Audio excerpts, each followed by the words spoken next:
We come to the letter of Christ to the church in Laodicea. Now, this is the last one, and this is the city of compromise, according to Sir William Ramsay. He calls it that. Now, this church was founded by Antiochus II in 261 to 246 B.C.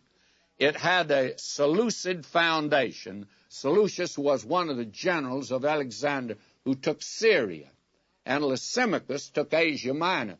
But Seleucus apparently moved over in his territory and took over some of his ground, and this happened to be one of them that he did, because actually this city is very far inland. It is at what is known as the gates of Phrygia. Out of the east, the Oriental East, the great camel caravans came down through the gates of Phrygia, and they came by and came through Laodicea.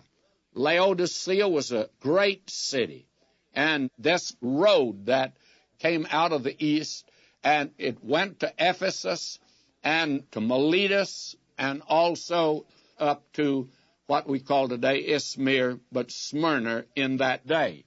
It was in a spectacular place, a great valley, and the ruins that are there today are largely covered up. Wild oats is growing over most of Laodicea, but it's on the Lycus River. And that river flows into the Meander River, and it was a name that it meant justice of the people.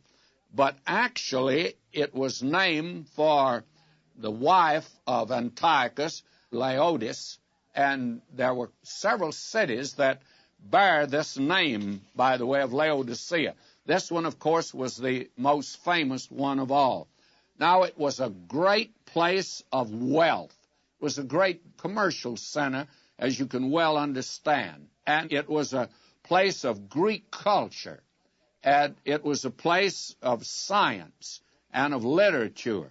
It had an excellent medical school. It was a center of industry with extensive banking operations. Cicero held court here, and it is said that he brought bills here that he cashed in this city. And they worshiped Jupiter or Zeus, and it was finally abandoned because of earthquakes.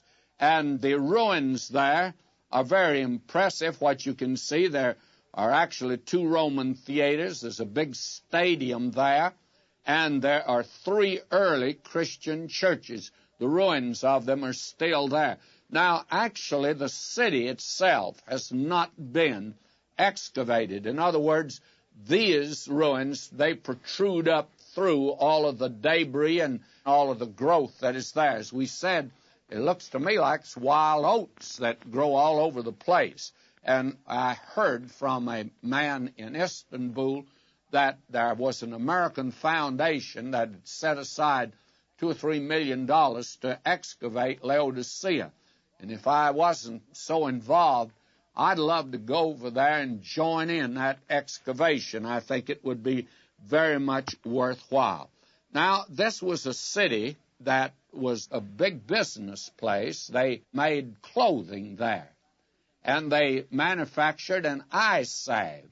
You can stand on the ruins of Laodicea and look around at the hills that are not too far away, and from there you can see where Colossae is located. You can also see back toward Hierapolis, where the springs are, and actually the greatest ruins are not in Colossae or Laodicea, but really in Hierapolis.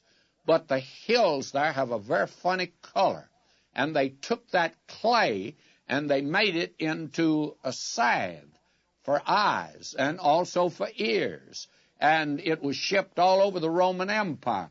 Now today, the chemical analysis reveals that there's nothing healing in that clay at all, but somebody made good money at it in that day, and somebody says, well, today we're civilized. My friends, there's a lot of medicine on the market today won't do you a bit of good, and we're just buying it just fast as we can, In fact, we're given high-pressure advertising, so we buy it. We better not criticize these people too much. But the Lord Jesus did. He told them they better buy the real eye salve that would open their eyes.